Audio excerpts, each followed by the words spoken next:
Hello, everyone, and welcome back to Love Online.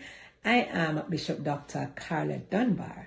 Now, before I go any further, I'm going to tell you, like, subscribe, share this video, because I call this marriage evangelism, and this is how you help me to save marriages globally. Today, I'm going to be talking about a problem. I'm going to call it a problem.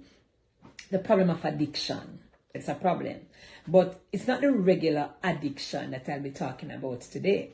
I want to look at what I call social media infidelity in marriage. I believe that there's no pain quite like the one that comes with being cheated on. Yeah?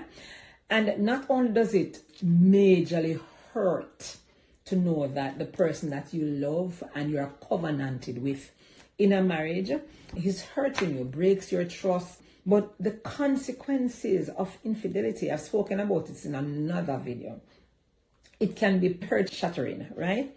And because you have broken hearts, and then you have broken relationships, broken marriages, and then broken families. The victims, like the children, and the rest of the family, you are left struggling with to trust another person in future relationships. We have so many young people now who don't want to get married because of what they see. And you're comparing with other relationship betrayals and cheating, and it just caused a lot of unparalleled anguish.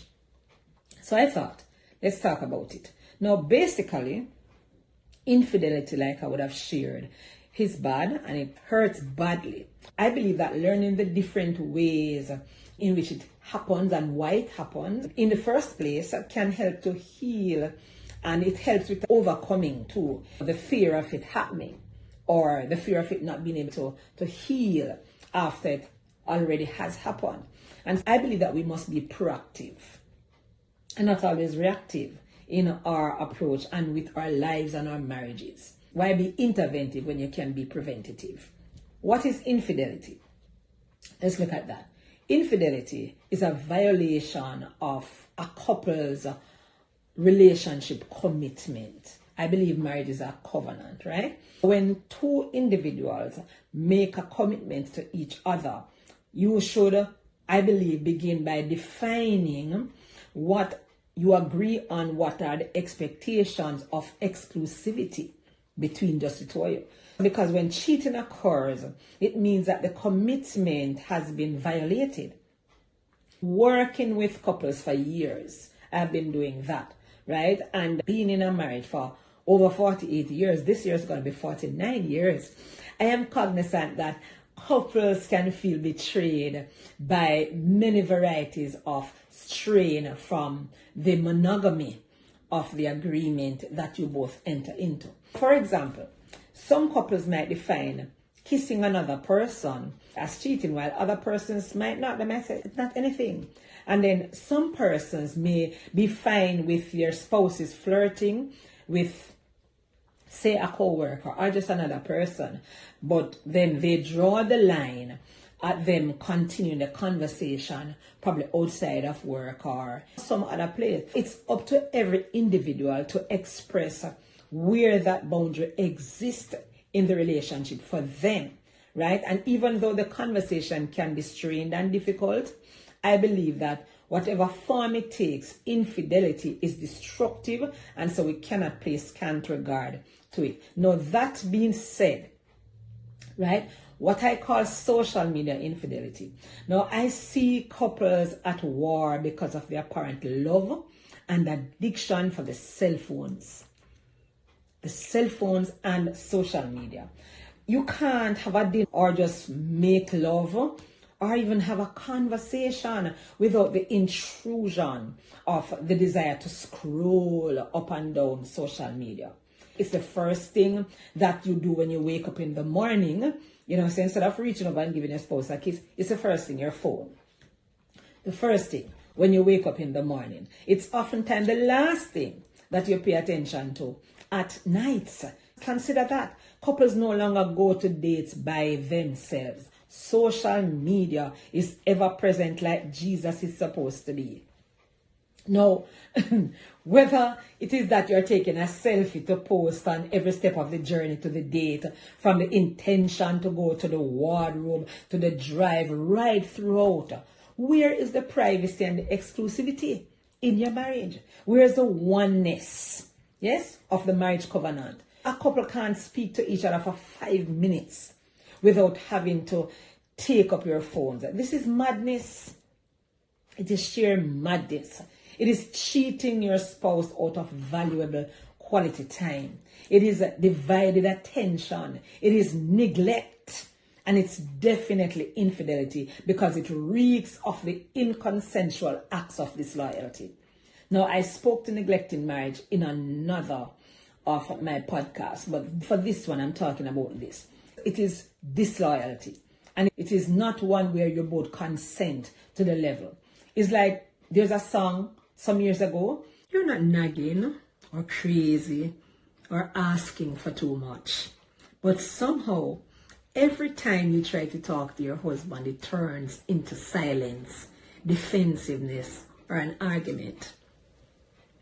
I'm Bishop Dr. Carla Dunbar, and I want to invite you to enlist for the course, How to Speak So Your Husband Will Listen. Because sometimes the issue is not that you don't have something important to say. The issue is that the conversation needs wisdom, timing, tone, and a strategy. If you're tired of talking and still not feeling heard, this transformative blueprint is just for you. Don't wait until divorce or separation is the only option left on the table. Register now at academy.carladunbarministries.org. Now, let's get back to the video. Your body's here with me, but your mind is on the other side of town. No, your mind is on the other side of the world. Like globally. No wonder there's so much insecurity and so much phone searching and hacking and tracking, because spouses feel so insecure.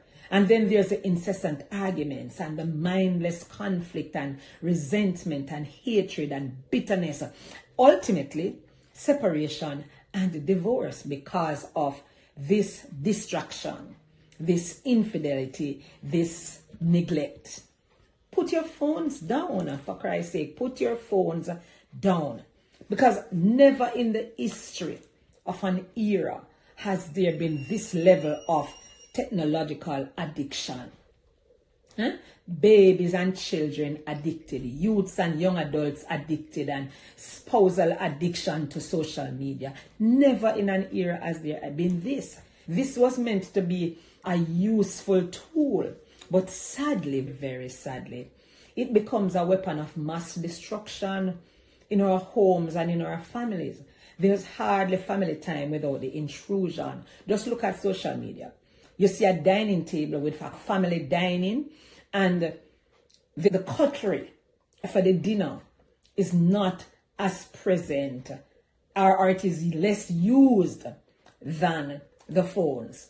Persons might opt not to take up the knife that goes with the fork, but the phone, very present, like I said, like Jesus is supposed to be. You understand? It finds a place at the table, whether it is between your legs, because if it's absolutely prohibited, then you're going to take it. It's going to be under your leg. It's going to be between your leg, somewhere.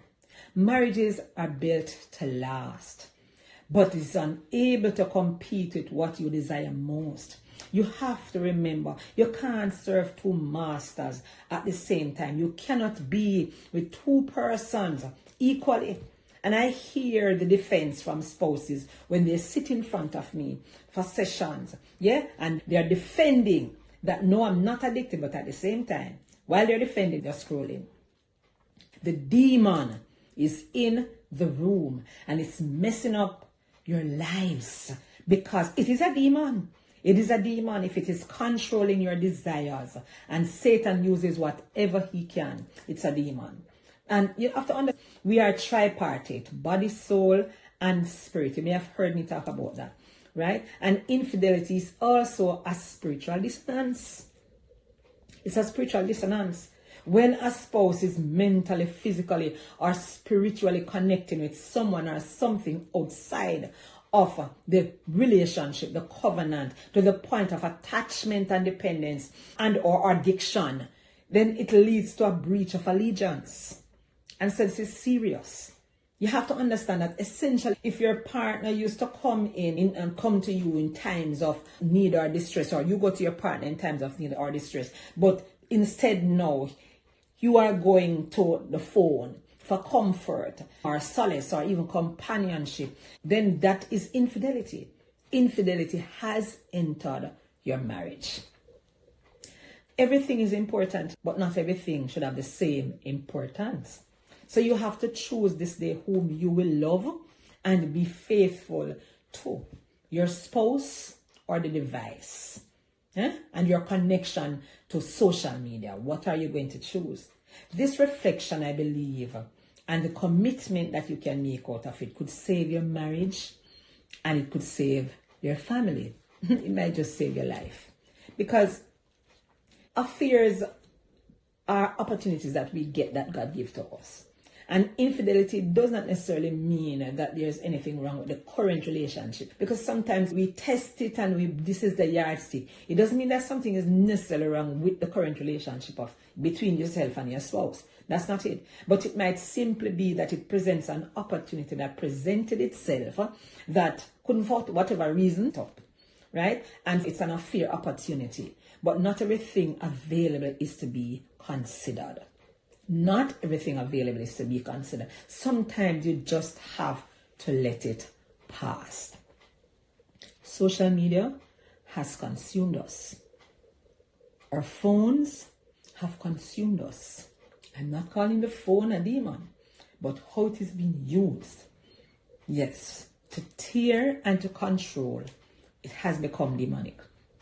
Now, for this and more other marriage-related topics or issues, please register at the Grow Your Marriage Ministry or reach out to me at Carla Dunbar Ministries on all handles of social media, right? Use social media constructively, not to destroy.